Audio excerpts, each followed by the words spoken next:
Hello, everybody. I'm Chris Buckle, and welcome back to another episode of Chris Buckle's Album Club. As usual, of course, we will be doing two albums randomly picked from a list, pitted against each other. Alright, today with me, as usual, I have Ben. Don't do me like that. Matthew. What else could I say? Apologies. Fan. Charles Leclerc, 2025 World Champion. And Paper. Don't do me like that. I thought we were all going to do that. Oof, well, Matthew and Fan just had to do you like that. They just had to do you like that. Alright, you already hear what today's albums are? And how? And how? Alright, well, didn't sound too enthused, but okay, I'm just gonna read them off anyways, because, you know what? We're gonna do them regardless of if Matthew's excited or not. Today's albums are, and this is a very weird pairing, I have no clue if this will be interesting to discuss or not. I think we're certainly gonna have to adjust our expectations and maybe our speaking style on one of these albums, but today's albums are David Geffen Company Rarities Volume 1 by various artists / David Geffen Company. Or I think that's how it's pronounced, Geffen. Not 100% sure, but don't usually hear his name out loud, but still. And of course, an album by a band we've already done, but the follow-up to an album we've already done. Something which I'm really familiar with. Superunknown by Soundgarden. Huh. So, yeah, that was kind of my response when it spit this out. It's just like, this might be interesting. Or it might not be. But for those of you who are a little confused, this album, I read out David Geffen Company. It could also be just D.G.C Rarities Volume 1. That's how it's listed. It's just an acronym on Spotify, so that's what you want to put in while trying to find the album, guys. Okay, so now we're going to initial impressions, and we're starting with you, Ben. Well, I mean, it does seem like both of these are alternative rock albums, so I will say that. So the first one is clearly a rarities, so a compilation album. It looks like it does feature a number of artwork groups, including Weasel, Beck, Nirvana, Counting Crows, Sonic Youth. Oh, there's a whole bunch of different, and then a bunch of bands I don't know. On Whole, I do know Whole a little bit. So, I mean, on the one hand, you know, some of those are good bands. On the other hand, I kind of suspect I have trouble evaluating the album, not because the songs aren't good. They may well be good, but it will probably be just difficult to evaluate it as an album because it's a rarities compilation. I don't know. I'm sure it's fine. I don't know how to evaluate it though. I did really like the previous Soundgarden album we did, and I know Superunknown also has a was very very well recorded that has that whole sound on it. So I think that would be. I mean, I'm looking forward to listening to both of them. Anyway, so the first one, I don't even know how we're gonna evaluate it. The second one, I'm sure it's really good. So I'm looking forward to that. Matthew. I've, of course, heard of the Soundgarden-Album, Superunknown. I would say that that's probably my favorite Soundgarden album. The last one we did was Bad Motorfinger, and that was a really good album, so I'm looking forward to re-listening to that. Um, as for DGC Rarities Volume 1, it has a bunch of stuff that I like Weezer and Nirvana, and that Hole, although it doesn't have the one Hole song I know, and Sonic Youth. But yeah, I will listen to both and decide what I will do. Fan. Soundgarden, congratulations on your win. Oh, whoa. Hold on, Blair. We do not spoil what we think about albums before we listen to I them. don't even think he has listened to Rarities yet. Nor have I listened to Soundgarden. Really? It's just why we're gonna have to find a criteria on which to pick here. This isn't just the quality of albums. This is kind of the philosophy of how we pick that's going up here. Can we, it's like when we did Awesome Mix Volume 1, except even stranger. Like, can we pick a Rarities album over a pretty heavy hitter studio album? We'll just see. It would be one thing if we were doing an underwhelming studio album, but, well, I guess it's Papal's turn actually for false depression. Sorry, Papal, go ahead. All right, so yeah, the Soundgarden album. I like Soundgarden. I like Chris Cornell. Everyone knows at least one song off of Superunknown. Don't lie. And then the DGC Rarities album. I know a few artists on there. Like again, everyone's saying Weezer, Nirvana, whole Sonic Youth, back Counting Crows. Yeah, all like '90s era alternative rock, and then. But yeah, these all look like songs that aren't on their albums, I guess. So, or just like, I guess, bonus tracks per se, a compilation of bonus tracks, it looks like. And I'm excited to see what they consider rarities. Okay, back to me. I've already spoken a little bit about stuff, but I will say that we did Bad Motor Finger here a while back. That was before Evil Fan or Papal joined the album club. That was back when we started Santiago. I was the one who picked that, if I remember correctly. I really enjoyed that album. When I'd already listened to it before the album club. I think we all, at least me, Ben, and Matthew, once we were still here, really enjoyed that album, and I still really enjoy that album. Superunknown is the next album after that one. It's like the really huge one. It has Black Hole Sun. It has Spoon Man. It has some really great songs on it, and it's just really, it was a big album once upon a time in the mid-90s. I don't want to spoil my thoughts too much, but it was the next Soundgarden album after Bad Motor Finger. As for DGC Rarities, it's a bunch of 90s stuff, so it kind of fits in time period with, not necessarily based off of release, but based off of, I guess, time period and maybe even kind of style. It kind of fits in with Superunknown. I mean, Superunknown's like 94. We're doing like 90s unreleased stuff that's like Weezer and Nirvana, which just Weezer and Nirvana on the same album. Just I LOL'd. I absolutely lemafowed. Sorry, I know it's cringe to say that out loud, but I had to do it. Weezer and Nirvana on the same album. That's gonna be a trip. So yeah. I just don't know some of these other bands. Some of them I do, some of them I don't.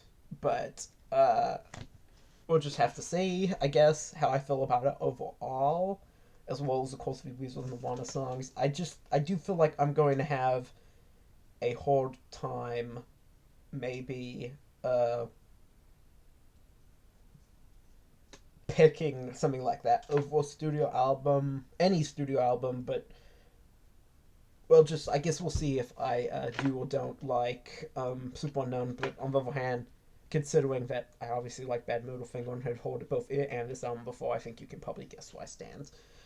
And I will say, Matthew, this is the second time you've done that, accidentally had your opening introduction be related to what we were doing in the video without knowing. This time you did all apologies, and then we have Nirvana. You also did that, remember, in the Led Zeppelin 4 video. You started doing Stairway to Heaven, and I was like, does he know? It was always hilarious when He knows. He somehow, just somehow. The Riddler. Matthew The Riddler meme. Matthew didn't actually know, because I haven't told him.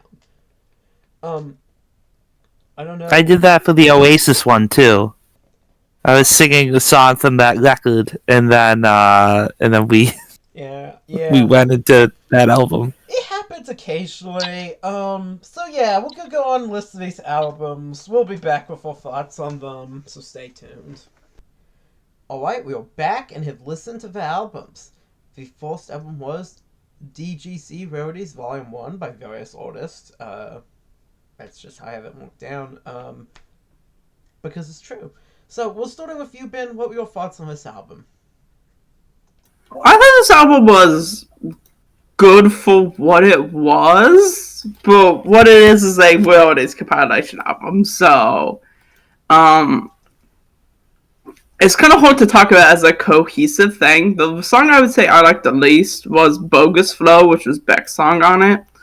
The songs I liked the best were Pay to Play, which is a audio version of the song on Nevermind under a different title, namely that of Stay Away, right? Stay Away. It's like an audio version of that. And Weasel's Jamie. I thought those were both good. Those are like the two ones we already talked about audio in this episode.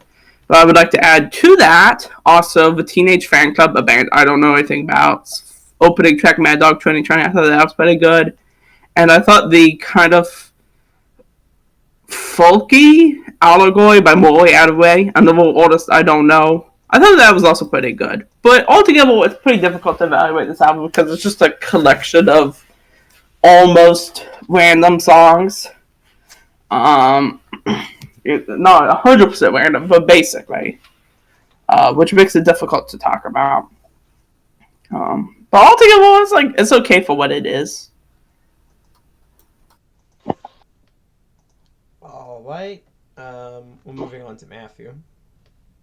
I thought this album was decent. My favorite track of this album was Jamie by one of the greatest bands of all time, Weezer. I like Pay to Play. I like Beautiful Sun by Hall. I like Compilation Blues by Sonic Youth. I don't like that One Counting Crows song. So, and also like the final track, Don't Tell Your Mother. I feel like out of the two compilation albums we have listened to, this and the Awesome Mix Volume 1, this is definitely a step below, maybe a couple steps below Awesome Mix Volume 1. So it doesn't make the comparison between the two that hard. Spoiler alert. But yeah, I thought it was decent. Alright, we're moving right along quickly. Going to the U-Fan. Alright, well, I'm going to review this song by song. So, there's a purpose. There's a purpose for it. So this opens up with the worst Tom Petty song since Free Fallin', the Mad Dog 2020. So the next song is Nirvana, Pay to Play. I don't like Nirvana, and so I didn't like this Nirvana song. It was kind of just like worse than normal Nirvana. Like at least songs like Teen Spirit, Heart Shaped Box, things like that are better than this. In my notes, I wrote down R.I.P. Kurt. You would have loved Fortnite. I think because it's called Pay to Play, and Fortnite, of course, is free to play. As it's known, I'm obviously a big Weezer fan, so I have heard Jamie before, as it's on Blue Deluxe. It's not a bad song. It's fine. But there's a reason it didn't make it on the Blue album, though, because it's worse than every single song on Blue. And that's kind of often the issue with these rarity collections, is sometimes there's some amazing songs, but oftentimes a fair amount, like, the reason these songs are on the album is like, hey, this isn't great, so it's not going on the album, and then it just kind of goes into this other thing because people were like, yeah, this isn't good enough to make it on the real album. At least with Awesome Mix Volume 1, there was a theme.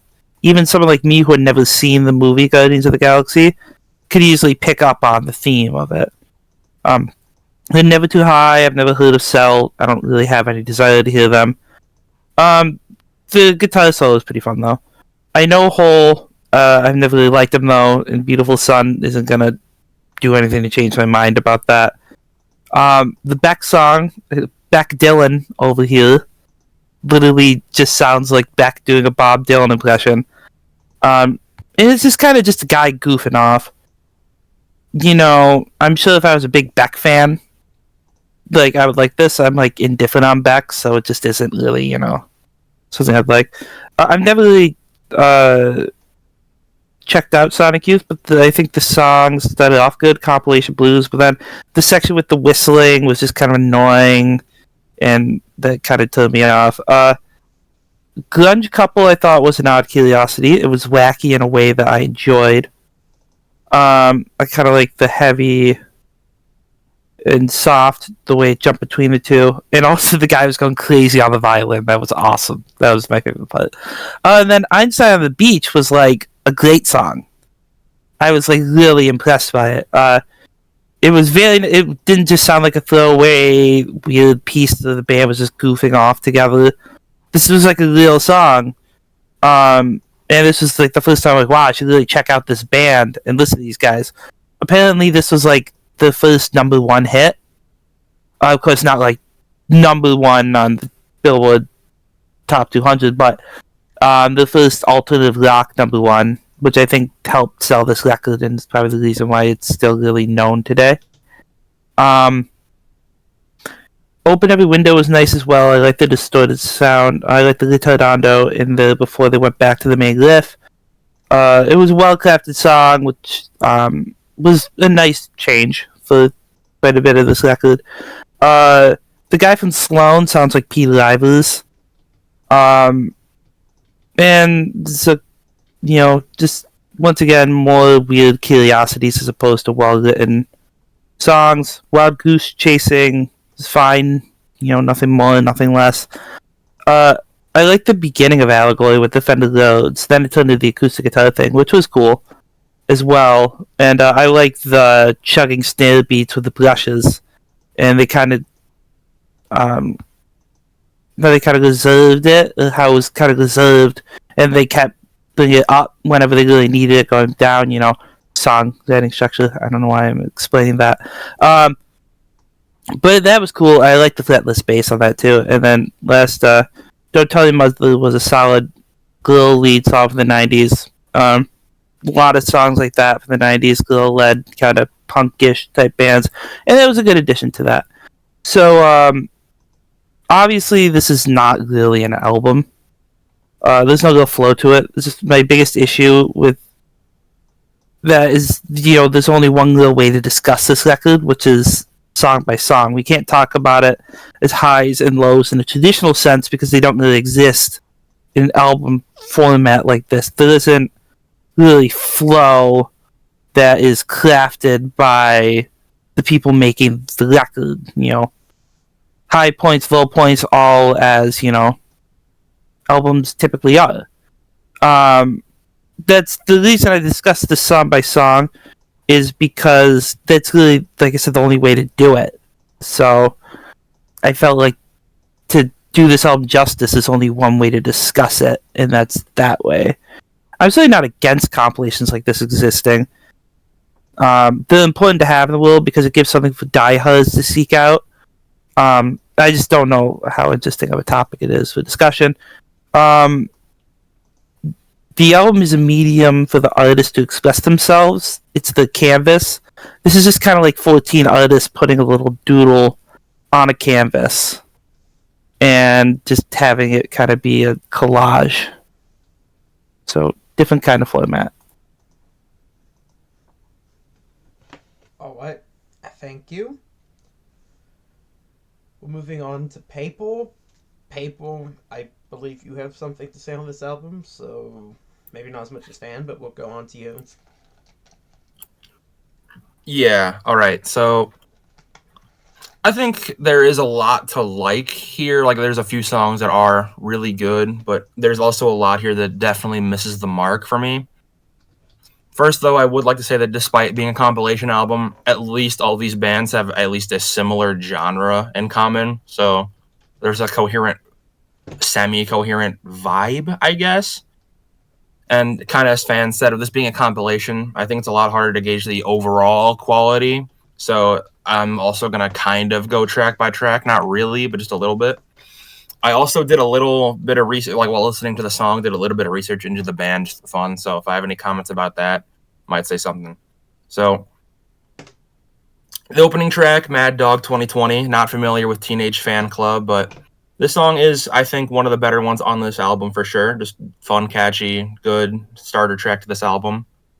Pay to Play by Nirvana, classic Nirvana track for definitely for its sound, but definitely not for its quality. It definitely sounds like something they would have off Bleach, but it's a little repetitive, but still good nonetheless. Weezer's track Jamie, great Weezer song, definitely Blue Album era sound for being on Blue Deluxe, but it's not the best off of that era. But I mean, that's a hard hill to be the king of, you know. Beautiful Sun by Hole. It's my third favorite Hole song, and I only know 3 Hole songs, so it's all right. Bogus Flow by Beck. I mean, it's a joke track. He was definitely off his gourd for that one, I think. But I mean, it feels improvised. I mean, it's fun, it's funny, but it's not great by any means. Cell's track Never Too High. Cell is mislabeled on Spotify. It's like links to a completely different Cell, which is kind of weird. It's catchy enough. It's an all right sound. Einstein on the Beach for an Eggman, the Counting Crows track. It's definitely my favorite off of this album. And as fans said, it is the first song for them to chart #1 in any charting demographic, I guess. I don't know, but like, yeah, it charted higher than their other major track, Mr. Jones, which is surprising, but I agree. The song is better than that one, in my opinion. Compilation Blues, Sonic Youth. It started promising, but it's got a fun, not fun, but like interesting enough instrumental. That weird plucking melody I do like, actually, for some reason, but it fits for me. The fiddle or violin or whatever on Grunge Couple is also the best part of that song for sure. The Posies track is perfectly serviceable 90s filler rock, but I kind of like 90s filler rock, so it works for me. I'm just gonna get this. The lowest point on this album, on this compilation album, is definitely the Saint Johnny track, Wild Goose Chasing. It's definitely no surprise that this band never made it. I mean, instrumental is good enough, but his voice just sucks. Like, he's not good.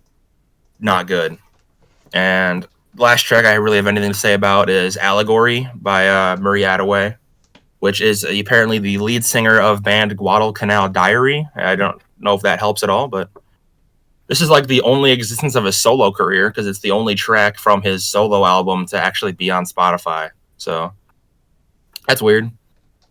But yeah, no, standouts are definitely Mad Dog 2020, Jamie, and Einstein on the Beach. Solid enough, but definitely not like a coherent album or anything. Just like some fun tracks for people who are maybe fans of the bands on this album.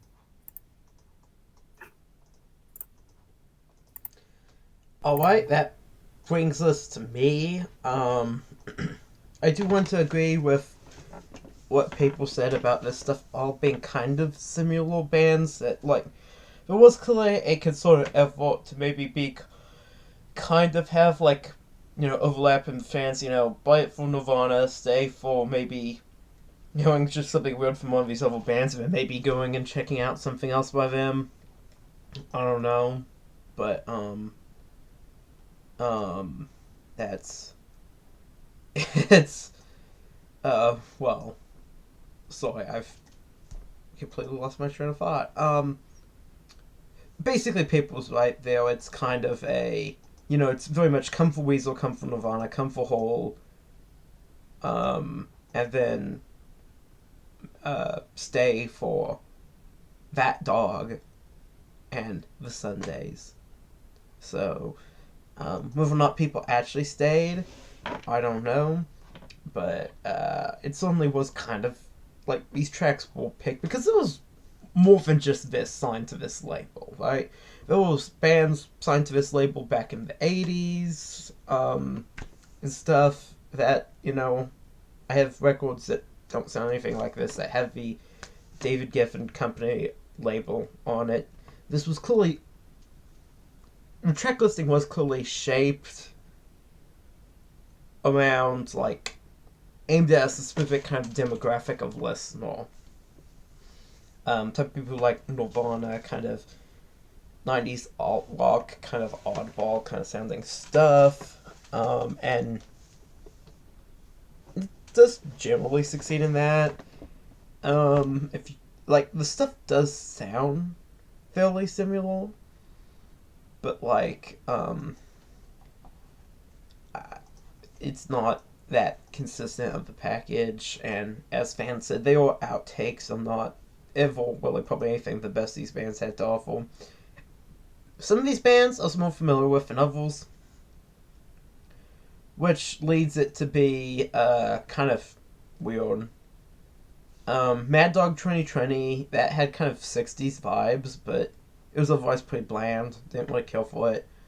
Pay to Play was pretty good, but, you know, it's Nirvana. You can hear other better stuff in Nirvana, other similar stuff by Nirvana, obviously, as somebody, Ben, I think, said. Weasel's solid but unimpressive here. Jamie is just, it's a Weasel song. It sounds like Weasel. It is Weasel, but it's not really the best they had. There's a reason it's a rarity. I think it's like Paper and Fan both said something like that. There's a reason it make on the Blue album is because it's worse than the other stuff on there. Bogus Flow, that was a parody of Bob Dylan by Beck. I found that kind of funny, but it's just kind of, you know, it's like, it's not really something worth re-listening to. It's just a little like, kind of once, and then has no re-listenability whatsoever. Compilation Blues by Sonic Youth. I've never really listened to Sonic Youth before, but listening to that kind of reminded me of White Stripes, and if you watched our previous episode on the White Stripes, you'll know that me and fan of the White Stripes were trash. I liked Einstein on the Beach. It's a little... it's Einstein on the Beach for... Hold on. It's for an Eggman. Einstein on the Beach for an Eggman. I kind of liked that one. It was maybe a little too college rocky. I mean, it's only sounded very 90s, but it was pretty pretty good. I also kind of liked Allegory by Maury Attaway. That was a solid song, I thought, as well. I also kind of like the last song, Don't Tell Your Mother, by The Sundays. That one was also pretty good. I thought it was a little weird. So, basically, kind of a mixed bag. There's a bunch of songs I didn't mention there. They were just kind of forgettable, you know, like That Dog. That was kind of forgettable. The Posies, that was... I remember that one being kind of weird, but not that memorable. Sloan, St. Johnny, don't remember that well. I mean, I kind of remember listening to it and thinking, kind of, this is just mediocre. So, nah. Just a lot of this stuff is kind of meh. And even the somewhat better stuff like Weasel and Nirvana, is the, kind of like the, maybe not quite the bottom of the barrel, but close to it for them. I mean, Weasel obviously has a lot more output than Nirvana, so you're a lot more spoiled for choice when it comes to saying what's the bottom of the barrel for them, but still, it's not, you know, from that time period, it's basically the bottom of the barrel for them, and there's just not much to say, really, about any of these songs, like, other than maybe Einstein on the Beach, maybe Allegory, maybe, whatever I said the name of the song by the Sundays was. I've just logged in. My brain is for Sundays. Don't tell your mother. Other than maybe those, and maybe not even those, I'm probably never going to listen to any of these songs ever again. So, oof, I guess. Just not that much. Yeah, like if you're really deep into these songs, these bands, maybe you appreciate this. If you're really deep into this style, maybe you appreciate this. But you're never gonna like this more than like Nevermind or A New Row, the Weasel Blue album, or anything like that. So yeah, that's basically it. I don't really have much to say about this except listening to it was kind of interesting once, but probably not ever again. Well, let's listen to a better album. Alright, we're going on to a better album, provided no one has anything else to say about the Rarities album. Alright. The next album was Superunknown by Soundgarden. And we're going back to you, Ben. Yeah, this is a really great album. I listened to it, I think, 3 times since this was picked, so that tells you something. I thought that the album, much like the previous album we listened to, with Bad Middle Finger, had really excellent guitar work, thanks to Kim. I don't actually know how to pronounce his name. Oops. Fan. How do you pronounce the guitarist's last name? Tile? I'm not sure. I just always call him Kim. Yeah, Kim. Zach would know, but he's not here. Mm-hmm. Zach would Yeah, know. I thought that his guitar work was really excellent, especially on like Suicide, but really on lots of different songs. Head Down, I thought also had really good guitar work on it. And the songs I like the best, I mean, besides the most famous ones, like My Wave, though My Wave really did stand out to me. It was probably my favorite song on the album. And of course, I also really like Spoon Man. That was a really good song. That was also a single, though. That was actually the lead single. And I liked Let Me Drown, the opening track. And I liked 4th of July a lot. 4th of July made me I messaged Matthew. I said, quote, "You know my ass will be celebrating the 4th of July." And Matthew said, "Who's telling you not to celebrate the 4th of July?" I was like, "No one. I'm just listening to this song."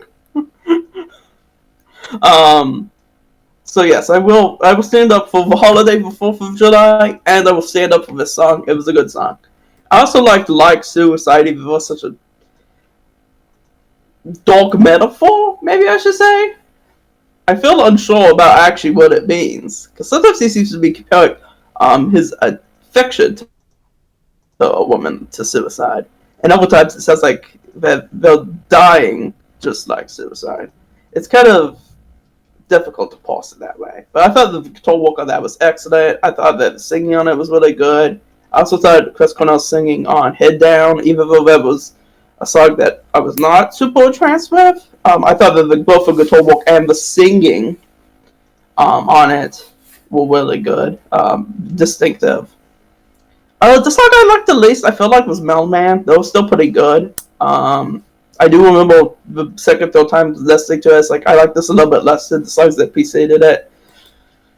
But it's not that big of a deal. So I still thought it was a good song. Like, I think that this is all killer, no filler, so to speak. Even with some of the long songs, because of the guitar work and instrumental mix so good. So that's all I gotta say. Matthew. This album kicks ass. This is as the kids say, a very badass album in all its terms. This is an all killer no filler album. You know, the songs that hit, they hit. Even I was kind of skeptical of Black Hole Sun. I heard a lot about it. I heard it and I thought it was good. but then I re-listen to it and I'm like, yeah, this is as good as people say. Um, it's just basically, there's no misses in this album. As someone said, it's all hits, no misses. The singing is incredible. Uh, the guitar work is incredible. The themes are poignant. Um, this is like, rightfully so, this is one of the greatest uh, albums of all time, and definitely of that era of grunge. It's up there with Nevermind and Ten, and this is just a really great album. Thank you, Matthew. Matthew said there were no misses on this album, but what he's neglected to mention is there's also no misses in his life. Okay, sorry, I had to. That was mean. I had to. That wasn't very nice. I had to. I just sometimes when you think of a pun, you have to go for it. I can appreciate a good pun work, but it was still mean.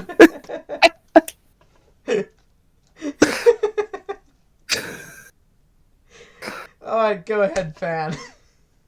Alright, so whenever I was listening to this album, I went down a crazy Van Halen rabbit hole, which I know is weird, but it started because, like, I don't know if anybody's ever... I found two people online that have realized this as well. That Chris Cornell sounds pretty much just like Sammy Hagar. Disagree. And I know everybody else does, but like you listen to it, he's got that same wail to his voice. Like you listen to Sammy and you listen to Chris, and they just have that same like inflection, just like that, just that high register. It's like pretty much exact. It's crazy. There are also people that think Chris Cornell should have joined Van Halen. In like 2000 after he left Soundgarden.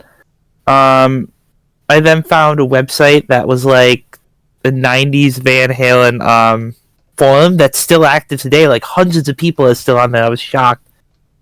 Yeah, apparently they also he actually almost joined the band. Which is pretty cool, I guess. And Dave Mustaine once said Sammy Hagar belongs in the same league as Axl Rose and Chris Cornell, which is weird. Yeah, we did get Audio Slave. I do think it would have been interesting to hear that. I don't think Chris was in any place to really join another band right then, though. Yeah, I have a lot of notes. I guess they really don't matter. I was just kind of having fun. Anyway, well, I'll just talk about the album.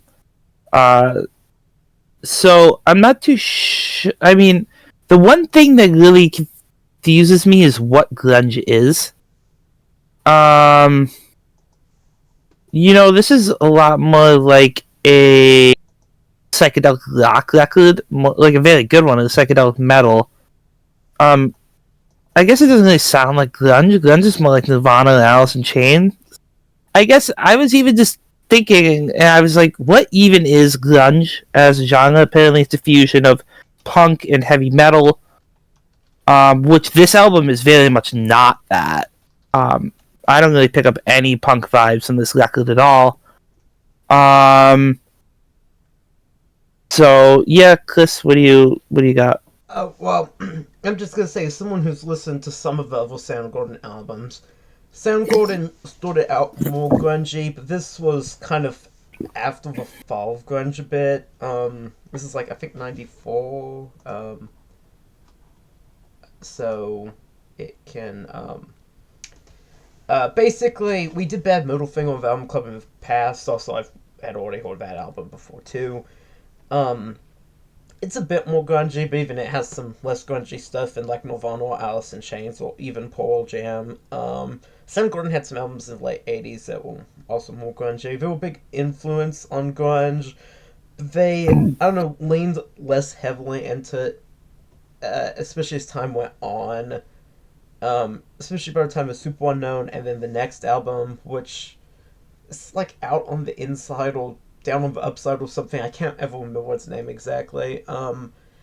They kind of went kind of more stylistically divorced, and by this point, yeah, I wouldn't exactly call this grunge either. I just want to say that your reaction to it is kind of fail. They're usually labeled as grunge because when they started becoming popular and hitting it big around the time of Bad Moodle Finger, although they really blew up in popularity on this album, but when they really started getting a really good following was on Bad Moodle Finger. That was the same year as Pearl Jam's 10 and Nirvana's Nevermind.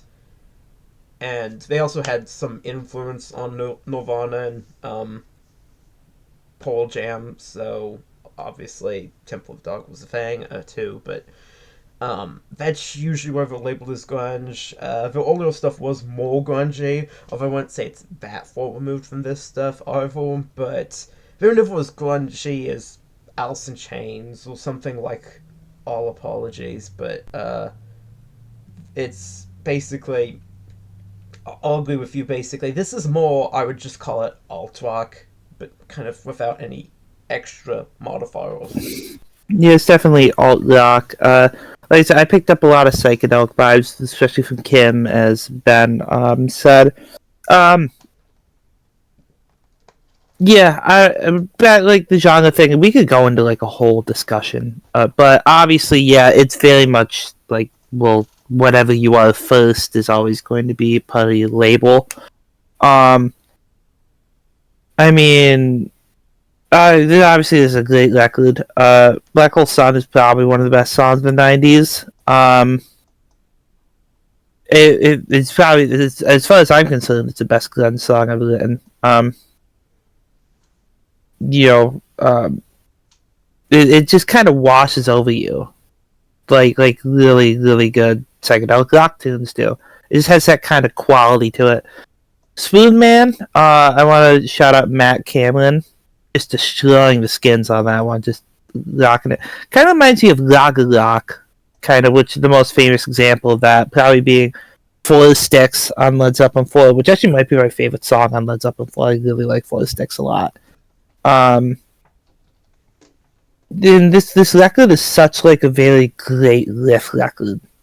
And they just use the ambience really well as well. They use all the space they have really well.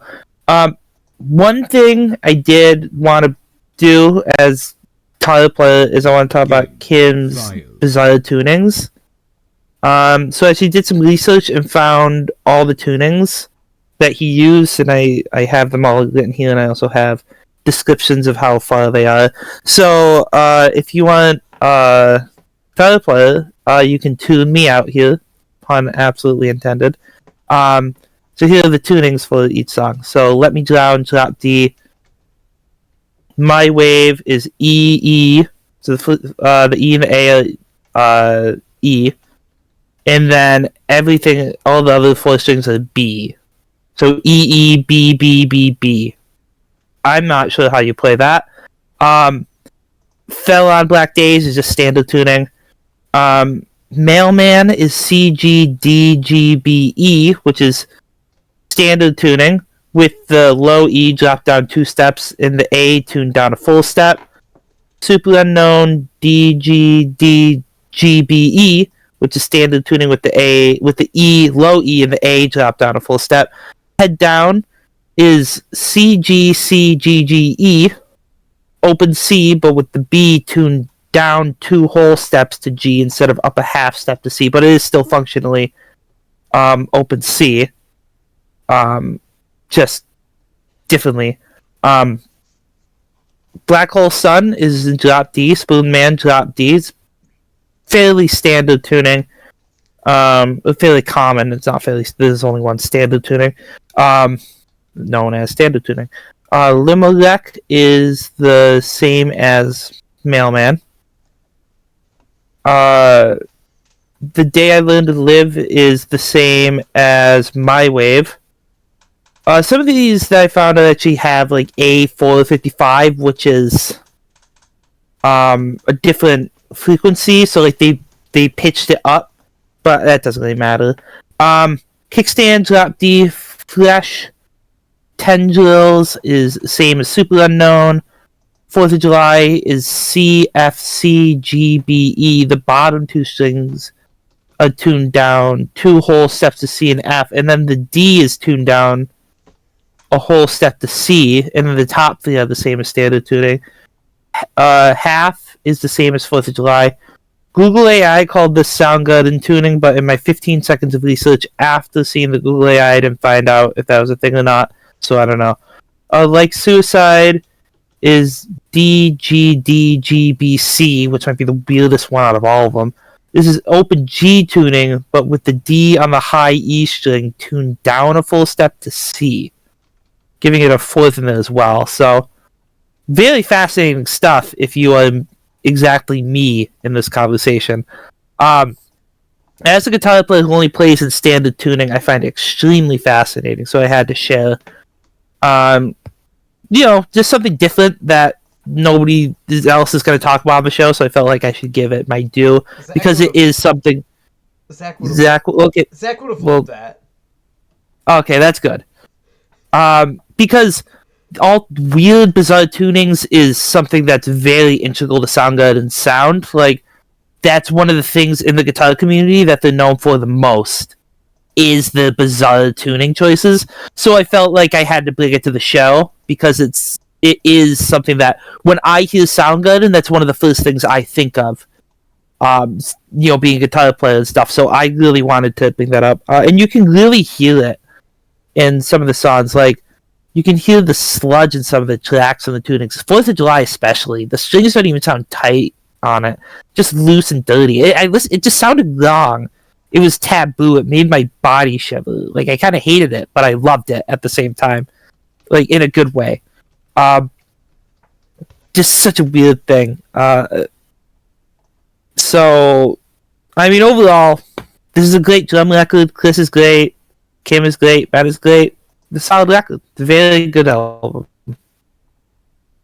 Thank you for that wonderful praise where you just said Chris is great. That really shook me to my bones. I also said Ben is great. Yeah, so. I noticed that. Fun fact, the two members of Soundgarden are the same as 2 members of this band. Of this club. This band. The album club, yeah. Yeah, we were a band now, apparently.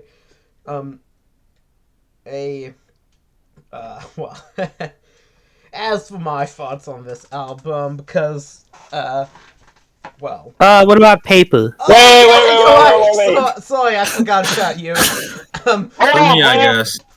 It's like, go ahead.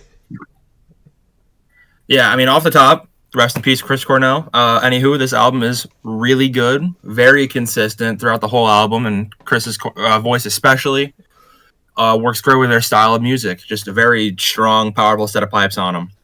And as far as you know, we had the whole grunge discussion. As far as grunge singers go, he's definitely the most understandable, for what it's worth. Yeah. Yeah, but Let Me Drown, how the album starts. Let Me Drown. Very great opening track for me, because I had no idea only knowing a few songs off this album, I had no idea what to expect. I know what to expect, but like, I didn't know if it was gonna be like it was just the hits, or if it was gonna be, if it was not gonna be all killer, no filler, which it turned out to be. But I think the clear winners on this album for me are Fell on Black Days, Black Hole Sun, my personal favorite off the album, Spoon Man, and Head Down also stood out to me on my first listen for sure. But no, Fell on Black Days with its odd yet kind of groovy main riff. I don't really know how else to describe it, but it's Chris's smooth vocals that definitely win me over on that one. There's not much to say about Black Hole Sun that hasn't already been said. I mean, it's one of the most well-known songs of the 90s, period. But if anything, I'm kind of burnt out on it, but it's still great. It's still a great song. Doesn't matter that I've heard it a bazillion times, And then Spoon Man follows it directly, but I think it's personally a better song just to me. I just like the meaty snare on that one with really, really great guitar work on this one by the guy who we don't know how to pronounce his name. But I don't really have too much to say about this album, but I'm just this is a kind of controversial take, is that after Spoon Man, it not that it fell off. It just kind of felt samey. It helps that the samey is very strong samey. It's still a good average. It just doesn't compare to the stronger tracks earlier on the album for me. But this is still a great album front to back. It's just a little weaker on that second on the back, if you know what I don't know. Still a great album. Alright, now, as for me, first of all, I will say, I believe his name is pronounced Kim File. Since people seem to be struggling, I believe that is the correct one. Zach would know, but I believe that is the correct one. As for the rest of the album, aside from that, yes, the guitar work is great, although I kind of prefer some of it on Bad Motor Finger, but, well, here we go. There we go. It's great on both of them. As for the vocals are great. It's Chris Cornell, the best grunge vocalist, in my opinion, currently, my current opinion. People have talked about both of those things quite a bit. I do want to, though, also shout out the songwriting. No one's really exactly talked about that as much here, I don't think, compared to the vocals and the guitar work. The songwriting on this really is quite strong. Stuff like My Wave, the lyrics of that, really good. Black Hole Sun, Fell in Black Days, The Day I Try to Live, Spoon Man, Superunknown, just, there was really good stuff here from a songwriting perspective as well. You have, just really good lyrics throughout. I think this is a very lyrically consistent, more probably lyrically consistent than Bad Motor Finger, although as I said, I do kind of, I think, from a guitar perspective before Bad Motor Finger. But this has very pretty consistent, some songs will be better than others, as some people just said, but the songwriting on this was very consistent, so it was really, really good. I believe the lyrics were mostly written by Chris Cornell. Yeah, all lyrics were written by Chris Cornell, except for a couple of them by some other members of the band that sometimes he co-wrote with, it looks like. So, but yeah, in addition to great playing from the band, great vocals from Chris Cornell, we also had great lyrics from Chris Cornell. So, I just felt like that was something that nobody else here really talked about, and that was kind of deserving of a shout out. So, as for this album, though, I don't have too much to say. I don't think I've already said. Really do like this one. I don't quite like it as much as Bad Motor Finger, as I said, but I don't know, maybe I'll change my mind one of these days, because this one's really strong too. My Way, Fell in Black Days, Spoon Man, Black Hole Sun, those are all like top tier 90s songs, like some of the best songs of the decade, whole decade. Of ones, you got The Day I Tried to Live, that's a good one. Superunknown, that's a good one. Head Down, that's a good one. Just really great stuff, really. A very consistent album as well. So, I may not have as much to say as the rest of the people, but certainly not as much as Fan, but a great album. And on that note, we're moving on to which album we liked better. Alright. We're starting with you, Ben. Which one of these albums did you like better? Do I even have to say it? No, not if you don't want to. What else can he say? He's voting. Everyone is gay. So actually, the correct answer is Superunknown. Yeah, doing Nirvana implied it was the Rarities album. It's not the Rarities. I mean, the Rarities was alright, but like I tried listening to it a couple times, but as I think everyone has gone in at, is just a collection of assorted songs. B-sides essentially. Yeah, basically. Well, not even that. Like, even in Nirvana case, it's an audio version of the song on Nevermind. But what if at least women voice songs on Nevermind? Still a good song, but all together, like, it seems pretty obvious. It's Superunknown. Alright, that was a very super known pick, though. Because I super knew that he was going to pick that. Well, going on to you, Matthew. Superunknown. Fail. Let's go. We're going to fan. It is not unknown that I'm going to pick Super Unknown. That was a super unknown pick. I had no clue who was going to pick that. Well, guys, Paper.